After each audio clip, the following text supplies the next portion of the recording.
lá. Eu quero convidar os irmãos para nós abrirmos a Bíblia, ok? No livro de Apocalipse, capítulo 3, Apocalipse, capítulo 3, amém? Versículo 14. Apocalipse, capítulo 3, versículo 14. No livro de Apocalipse, capítulo 3, versículo 14, diz a palavra do Senhor: Ao anjo da igreja em Laodiceia, escreve estas coisas, diz o Amém. A testemunha fiel e verdadeira, o princípio da criação de Deus. Conheço as obras que você realiza, que você não é nem frio nem quente. Quem dera você fosse frio ou quente. Assim, porque você é morno e não é quente nem frio, estou a ponto de vomitar-te da minha boca. Você diz, sou rico, estou bem de vida e não preciso de nada. Louvado seja Deus. Você não sabe que é infeliz, sim, miserável, pobre, cego e nu. Aconselho que você compre de mim ouro, refinado pelo fogo, para que você seja, de fato, rico. Compre vestes brancas para se vestir, a fim de que a vergonha da sua nudez não fique evidente. E colírio para ungir os olhos, a fim de que você possa ver. Eu repreendo e disciplino aqueles a quem amo. Portanto, sê zeloso e arrepende-te. Eis que estou à porta e bato. Se alguém ouvir a minha voz e abrir a porta, entrarei em sua casa e serei com ele e ele comigo. Ao vencedor darei o direito de sentar-se comigo no meu trono, assim como também eu venci e me sentei com o meu Pai no seu trono. Quem tem ouvidos, ouça o que o Espírito diz às igrejas. Louvado seja Deus. Amém? O que Jesus disse à igreja? Quais foram as últimas palavras de Jesus para a igreja? Não foram essas palavras que a gente lê lá em Marcos 16, 15. E de por todo mundo, pregar o evangelho. Muita gente acha, as últimas palavras de Jesus foi essa, e de por todo mundo pregar o evangelho. Não. As últimas palavras de Jesus para a igreja foram essas daqui, da igreja de Laodiceia. Porque aqui Jesus, já na glória, ele fala com João, e falando com João, ele dita as 7 cartas às 7 igrejas da Ásia, sendo que Laodiceia é a última carta. Se você continuar lendo o livro, você vai ver que, se referindo às igrejas, falando às igrejas, essa é a última fala. Então, a última fala de Jesus para as igrejas é exatamente a carta à igreja de Laodiceia. Amém? Então, a igreja de Laodiceia é a última carta para as igrejas, ok? A última carta para as igrejas é a carta da igreja de Laodiceia. Louvado seja Deus. Amém? Então veja, o texto começa dizendo o seguinte: a igreja de Laodiceia. Nós sabemos que são 7 as igrejas da Ásia. Sabemos também que toda a igreja da Ásia, em que Jesus escreve uma carta, ele sempre faz uma recomendação, ele sempre tem uma promessa, e tem um elogio e uma repreensão. Ele sempre traz um elogio à igreja, ele traz uma recomendação e também uma repreensão. E deixa uma promessa. Nesse caso, da igreja de Laodiceia, não há nenhum elogio. A igreja de Laodiceia não tem nenhum elogio, porque a igreja de Laodiceia não tem nada para ser elogiada. Ela só tem erros, só tem falhas. Então, na igreja de Laodiceia, Jesus vai trazer recomendações, Jesus vai trazer uma repreensão, algumas repreensões e recomendações. E vai trazer também a promessa. No entanto, para a pior igreja, também Jesus tem a melhor promessa. Então a melhor promessa que Jesus tem é exatamente essa. Quem vencer vai se assentar no trono com ele se assentou no trono do Pai. Ok? Então ele tem a melhor promessa para a pior igreja. A igreja que não tem nenhum reconhecimento positivo. A igreja só tem falhas, não tem erros. E eu vou então ler a igreja de Laodiceia aqui, mais uma vez. Nós vamos lendo e acompanhando aqui para a gente concluir então o texto da igreja aqui, Laodiceia, nessa pregação. Amém? Louvado seja Deus. Vou passar o fone para lá, porque está dando interferência na câmera aqui. Ok? Vamos lá. Irmãos, então diz o texto. Testemunha fiel e verdadeiro, o princípio da criação de Deus. Todas as igrejas, Jesus diz a mesma coisa. Conheço as tuas obras. Em todas as igrejas, Jesus vai dizer isso. Eu conheço as tuas obras. Isso é importante para nós entendermos que Jesus conhece todas as igrejas. Conhece no sentido de ele está participando. Ele está dentro da igreja. Ele está vendo o que está acontecendo. Ele é participante da igreja. Ele está no seio da igreja. Ele está no meio da igreja. Então ele sabe o que está acontecendo com aquela igreja. Amém? Então aqui ele está dizendo, conheço as tuas obras. Eu sei as obras que você realiza. Sei que você não é nem quente nem frio. Você é uma igreja morna. Ou seja, Jesus está repreendendo a mornidão. O que é a mornidão? Muitas coisas nós podemos dizer sobre a mornidão de Laodiceia. Por exemplo, nós podemos dizer os fatores geográficos de Laodiceia. Por exemplo, Laodiceia recebia água que vinha para Laodiceia não vinha, né, da sua cidade, essa água vinha de uma outra cidade, então essa água passava por Laodiceia e ela chegava, quando ela vinha para Laodiceia, ela já chegava morna em Laodiceia. Então a água de Laodiceia era morna. Então imagine você vai a uma fonte, em algum lugar beber água e a água é morna. É horrível, uma água morna, você não bebe, você cospe, você vomita. Então a água fria serve para você tomar, beber. A água quente serve para você cozinhar. Agora a água morna não serve para nada. Então, geograficamente, Jesus estava dizendo isso. Eles eram a cidade das águas mornas, a terra das águas mornas. Então Jesus está dizendo isso também. Essa água de vocês morna, são vomitadas na boca. Então se a água fosse fria, servia para você beber, servia para se refrescar. Se a água fosse quente, servia para tomar banho, servia para cozinhar. Mas morna, para que serve? E também agora espiritualmente dizendo, você sendo morno espiritualmente, é complicado. Porque uma hora você está cheio do Espírito Santo, outra hora você está vazio, uma hora você está lá em cima, outra hora você está lá embaixo. Você é muito inconstante. A inconstância é uma falha, é um problema. Nós precisamos de ser perseverantes, né? Nós não podemos ficar em duplo ânimo, né? Pessoas que acordam se sentindo fortes espiritualmente. Aí durante o dia acontece alguma coisa, à tarde ela termina fraca espiritualmente. E se continuar à noite ela já está desviada. Não pode. Nós não podemos permitir que os acontecimentos externos venham regular a nossa vida interna com Deus, a nossa vida espiritual. Nossa vida espiritual não pode ser pautada pelos acontecimentos externos. Se assim for, né, fica fácil para o inimigo nos tirar da presença de Deus.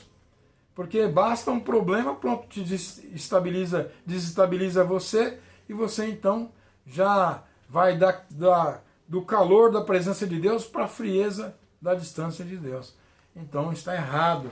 Então nós não podemos ser inconstantes. Nós precisamos de constância na presença de Deus. Precisamos ficar firmes e constantes na presença do Senhor. Depois então, o texto continua dizendo o seguinte, quem dera você fosse crente ou frio. Ou seja, Jesus quer uma postura definida dessa igreja. Né? Você conhece crentes, certamente você conhece aqueles crentes que são indefinidos. Né? Ora eles estão firmes com Deus, ora eles estão longe de Deus. Eu já disse, né, que conheço pessoas que quando eu encontro pessoas na rua, algumas pessoas pela rua, eu sempre, quando vou cumprimentar, eu ergo a mão e espero o que ela vai dizer. Eu aceno e se a pessoa me diz, Pai do Senhor, eu digo, amém, irmão, glória a Deus. Ou então eu aceno e a pessoa diz, e aí, beleza? Eu falo, e aí, tudo bem, então, como é que tá? Por quê? Porque eu cansei de saudar pessoas com a paz e ela dizer, e aí, beleza? Ou seja, eu estou desviado agora. Ou então chegarem alguns e falar, tudo bem, não, ô, glória a Deus, Pai do Senhor. Não, agora ele está crente. Então a minha postura é essa, eu faço um aceno e espero a resposta. Então, irmãos, porque são irmãos inconstantes, irmãos que passam uma semana crente, uma semana descrente, uma semana na presença, uma semana longe de Deus, enfim, quente e frio, quente e frio, quente e frio, é uma mornidão completa, a vida dele se resume à inconstância, isso não pode acontecer. Nós temos que ter uma posição, ou você é definitivamente frio, ou você é definitivamente crente, quente, é o que Jesus quer de nós, uma postura. O problema aqui dessa igreja de Laodiceia era a falta de postura, amém? Depois então, ele começa a dizer então o seguinte, você diz, eu sou rico, estou bem de vida e não preciso de nada, estou rico e abastado, não preciso de nada, nada. Irmãos, eu quero dizer uma coisa, as cartas das 7 igrejas, eu entendo, como alguns estudiosos entendem, que as 7 igrejas representam 7 eras da igreja, as 7 cartas representam 7 épocas, 7 eras. Assim sendo, eu creio, como muitos estudiosos também creem, que nós estamos vivendo a 7ª e última carta, estamos vivendo a era da igreja de Laodiceia. Então a nossa igreja hoje, a igreja que está sobre a terra nesse ano 2020, nesses dias, é a igreja de Laodiceia. Há alguns estudiosos mais corajosos que afirmam, que nós estamos na igreja de Filadélfia. Eu acho difícil, porque as qualidades da igreja de Filadélfia não são as nossas. Eu entendo, lendo a igreja de Filadélfia, que o que foi colocado para Filadélfia não bate com o que está posto para nós. E também não quero crer que há de haver uma igreja pior do que as que já está vivendo hoje. Eu quero crer que não ficará pior do que já está. Então eu creio com toda a minha convicção de que nós estamos vivendo a igreja de Laodiceia. E aqui essa igreja diz, estou rica e abastada e não preciso de nada.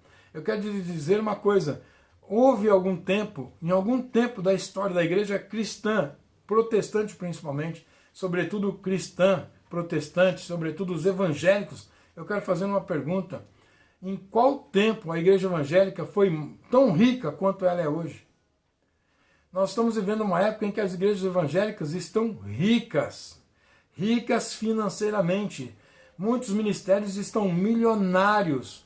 Antigamente, quando eu digo antigamente, há 20 anos atrás, você queria ouvir um programa evangélico, era no rádio, algumas rádios, até mesmo em rádios piratas, porque as igrejas não tinham dinheiro para pagar uma rádio oficial.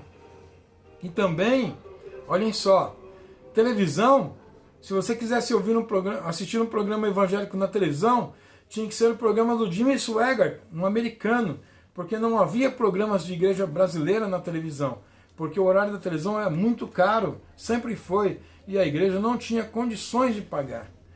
Nós íamos às igrejas, e as igrejas eram todas humildes, simples, chão de vermelhão, bancos pintados, bancos de madeira pintados com tinta a óleo. Era bem simples, mas era uma igreja poderosa, era uma igreja cheia do Espírito Santo. Hoje, as igrejas evangélicas estão com bancos estofados, mármore no chão, programas de rádio, programas de televisão. Igrejas são donas de estações de rádio, donas de estações de televisão. As igrejas estão ricas. No entanto, Jesus disse, tu dizes, estou rica e abastada e não preciso de nada. Olha o que Jesus diz, mas você não sabe que você é infeliz, sim, miserável, pobre, cega e nu. Jesus está dizendo, você diz que é rico e não precisa de nada, mas você não sabe, na verdade você é pobre, miserável, cega, nu, porque a igreja está falando do material, Jesus está falando do espiritual. Se essa igreja é rica e não precisa de nada material, pelo lado espiritual, ela não é só pobre, ela é miserável. Ela é miserável espiritualmente, ela é pobre espiritualmente, ela é cega espiritualmente, amém? Ela é ela está nua espiritualmente. Então essa igreja, ela é pobre, miserável, cega, nua, espiritualmente falando, ela está nessa condição. Espiritualmente a igreja está na miséria. Olha, irmãos, nós lemos a Bíblia e vemos os apóstolos de Jesus, João e Pedro, entrando pela porta chamada Formosa. O homem que está ali aleijado pede a eles uma moeda, uma ajuda. E o Pedro diz, olha para nós, não temos ouro nem prata, olha para nós. Certamente, a roupa humilde que eles usavam. Ele disse, não temos ouro nem prata, mas o que temos te damos, levanta e anda. E o homem levantou e andou. Ou seja, naquele momento, a igreja representada ali por João, por Pedro, a igreja iniciante, ela não tinha nada. Olha para nós, não temos ouro nem prata. A igreja não tinha ouro, não tinha prata, mas a igreja tinha algo poderoso. A igreja tinha poder, a igreja tinha autoridade, a igreja tinha o poder de dizer, levanta e anda. Em nome de Jesus eu te digo, levanta e anda. Hoje a igreja está rica, abastada, cadeiras estofadas, pisos de mármore, donos de televisão, donos de rádio, prédios suntuosos, mas não tem poder nenhum para dizer levanta e anda. Não tem mais esse poder para dizer levanta e anda, não tem. Não tem. O poder da igreja hoje é o poder de pagar um bom convênio, contratar um bom médico, pagar. Mas para dizer levanta e anda em nome de Jesus, onde está o poder da igreja? Porque a igreja está pobre, cega e nua. Jesus então vai propor, vai dar conselhos.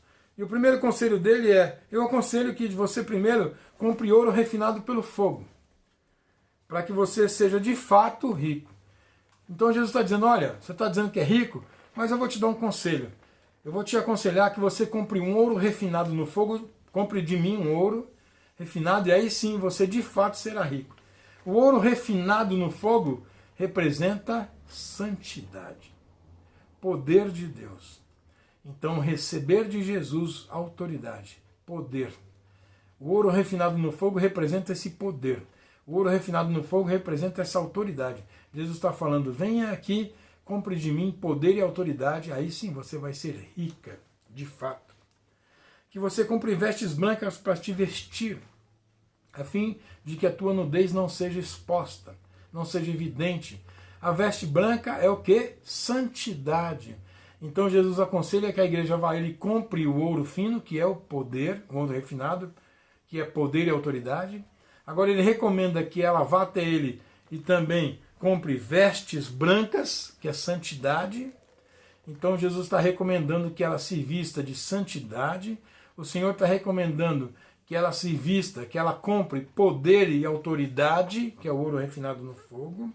E por fim, ele ainda recomenda que essa igreja compre colírio para ungir os seus olhos, a fim de que ela possa ver. Que ela possa ver.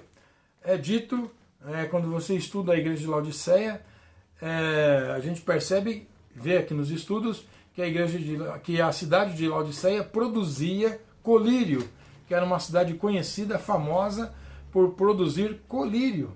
Né? Olha só como Jesus é maravilhoso. Então essa cidade produzia colírio, então Jesus está dizendo, recomendo que você compre colírio, meu colírio, porque você é cega. Ou seja, o colírio que vocês produzem na sua cidade não serve para nada. Então eu recomendo que você compre o meu colírio para que você possa enxergar. Sobre as vestes brancas, também é um contraponto, porque na cidade de Laodiceia se produzia lã negra.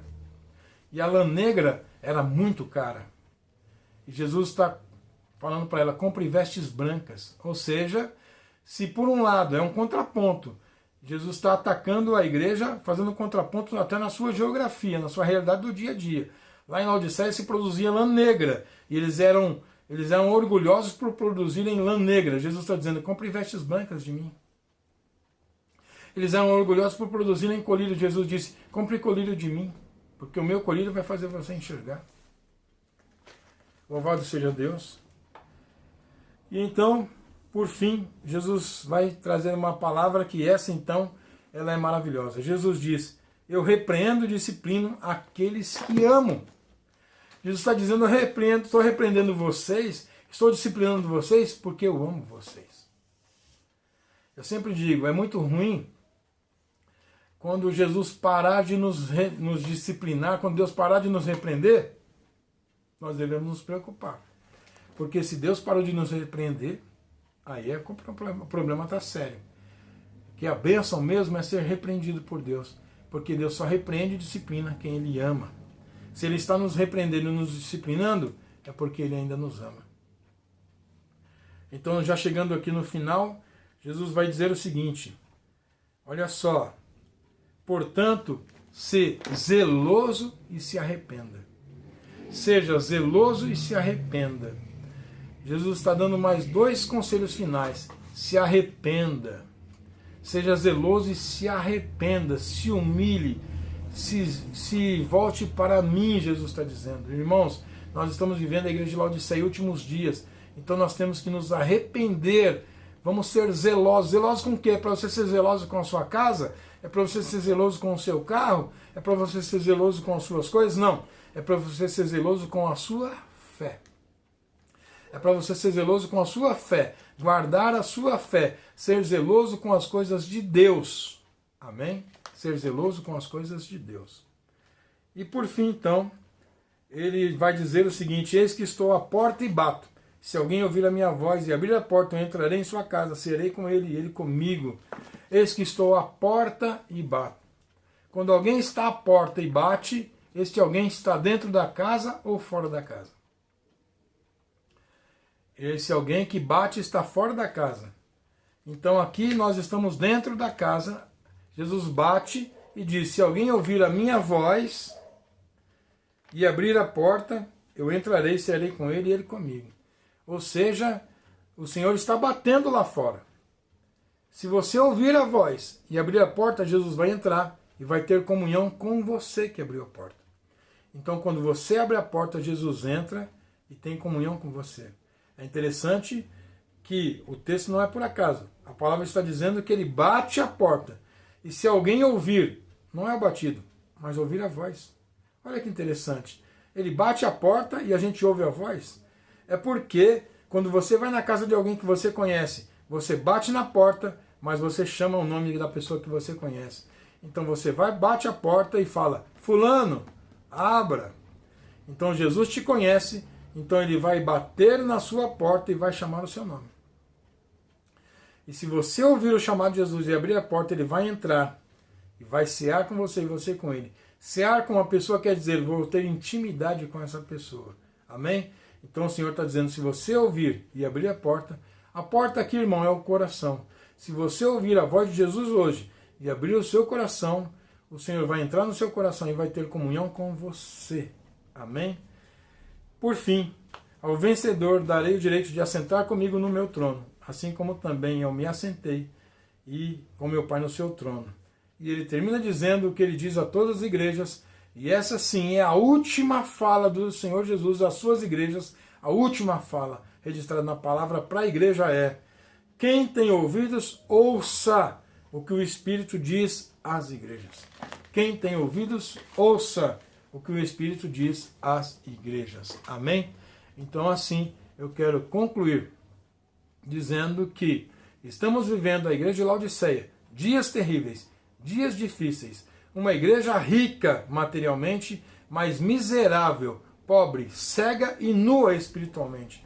Uma igreja que não tem poder e autoridade, uma igreja que não tem santidade, uma igreja que não enxerga as coisas espirituais. Essa é a igreja do século XXI. Essa é a igreja de Laodiceia que estamos vivendo hoje. Mas há uma promessa para os crentes dessa igreja. O Senhor Jesus não abandona essa igreja. Ele vai na porta, ele vai bater e vai chamar. E a esperança de Jesus é que quem ouça a sua voz, abra a porta. E quem abrir o receber, ele vai ter comunhão com ele. E ele deixa então essa promessa de que quem abrir a porta, ele vai entrar e vai cear, vai ter comunhão. E ele deixa uma última promessa, dizendo que este vai se assentar no trono dele, como ele se assentou no trono do Pai. quando então ele venceu a morte e chegou à glória. Amém, irmãos? Então, se nós vivemos a pior fase da igreja, também temos a melhor promessa. Se nós estamos vivendo essa fase da igreja de Laodiceia, eu quero que você abra o seu coração, seus ouvidos espirituais, porque Jesus está batendo na porta agora mesmo, chamando o seu nome, e que você possa então ouvi-lo e abrir a porta do seu coração, receber Jesus, para que ele entre, ceie com você e tenha comunhão com você durante toda a sua vida, até o dia em que você seja levado desse mundo para a glória de Deus. Amém? Eu quero assim terminar essa palavra em nome de Jesus.